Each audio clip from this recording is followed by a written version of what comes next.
राजधानी लखनऊ में एक बार फिर से अवैध इमारतों पे सीएम योगी का बुलडोजर चल रहा है। कार्रवाई इस बार जो हो रही है वो लखनऊ के हजरतगंज स्थित पराग नारायण रोड यजदान बिल्डर्स के द्वारा बनाए गए अपार्टमेंट पर शुरू हो चुकी है।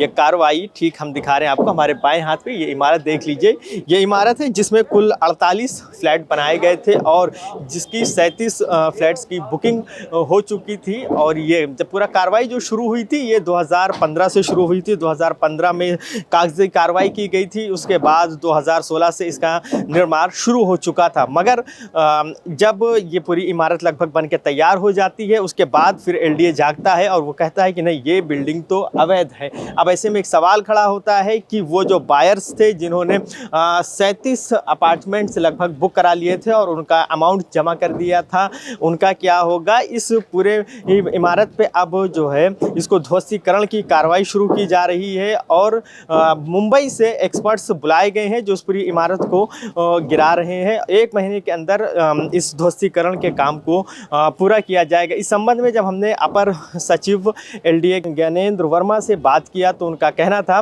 कि एलडीए को इसकी कोई जानकारी नहीं थी, एलडीए से नक्शे को अप्रूव नहीं किया गया था। हालांकि जो बायर्स थे उनसे जब बात हुई तो उनका कहना था कि उन्हें जो दिखाया गया था वो नक्शा रेरा से और एलडीए से पूरी तरीके से पास था। उन्हीं कागज़ों पर हमने भरोसा करते हुए फ्लैट्स की बुकिंग करवाई थी। मगर एलडीए अब अपना दामन झाड़ रहा है और वो साफ कह रहा है कि ये जो पूरी इमारत है इस इमारत पे जो है एलडीए के द्वारा ना ही तो नक्शा दिया गया था, ना स्वीकृति दी गई थी। अब नहीं देखिए, रेरा का जो रजिस्ट्रेशन है वो अलग चीज़ होती है, वो अलग कार्रवाई है और प्राधिकरण से नक्शा पास होना दोनों अलग कार्रवाई है। इन्होंने प्राधिकरण में नक्शा दाखिल किया था लेकिन नक्शा इनको रिलीज नहीं हुआ, उससे पहले ही इन्होंने निर्माण करना शुरू कर दिया। सर ये बता रहे हैं 25% पैसा दे दिया था आप लोग को? नहीं, पैसा डिमांड जारी हुई थी, इनको पैसा जमा किया था लेकिन जब इसकी नजूल की एनओसी नहीं मिली तो इनको निर्माण नहीं करना चाहिए था, लेकिन इन्होंने उसके पहले ही निर्माण शुरू कर दिया, इसलिए नक्शा निरस्त कर दिया। सर वो रेरा की वेबसाइट का भी नक्शा दिखा रहे हैं? रेरा में तो नियम यह है कि अगर उससे कोई 500 मीटर ऊपर कोई फ्लैट वो बनाएगा तो उसको तो रजिस्ट्रेशन कराना पड़ेगा। लेकिन इसका मतलब ये नहीं कि अगर रेरा में पंजीकरण किसी ने करा लिया है तो प्राधिकरण से नक्शा पास नहीं कराना। बिना प्राधिकरण क्षेत्र में बिना प्राधिकरण से नक्शा पास कराए कोई भी निर्माण नहीं हो सकता। तो सर आप लोगों ने इनको नोटिस दी थी कि बिल्कुल, मतलब ये 2016 से ही कार्रवाई चल रही है। 2016 में इनको नोटिस दी गई थी, गिराने का आदेश भी हुआ था, उसके बाद भी ये निर्माण करते रहे। इस परिसर को सील भी किया गया। इसके बाद जो हमारा गिराने का आदेश हुआ उसके खिलाफ एक कमिश्नर के कोर्ट में भी गए। कमिश्नर ने भी इनके जो हमारा आदेश था उसको सही ठहराया। उस आदेश के खिलाफ ये माननीय उच्च न्यायालय भी गए थे और माननीय उच्च न्यायालय ने भी इनकी याचिका खारिज कर दी। वैसे में सवाल खड़ा होता है कि लगभग 2015 से साल 2015 से इस की पूरी कार्रवाई चल रही थी इसको निर्माण करने की, तो एलडीए कहाँ था?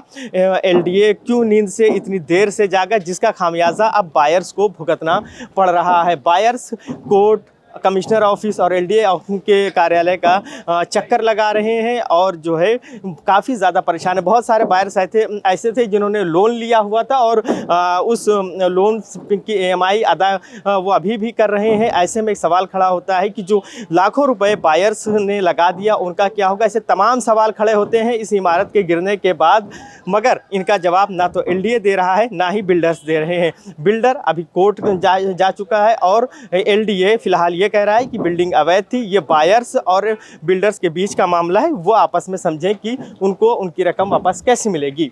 वीडियो जर्नलिस्ट आयुष के साथ फरीदुल हसन, द लीडर हिंदी, लखनऊ।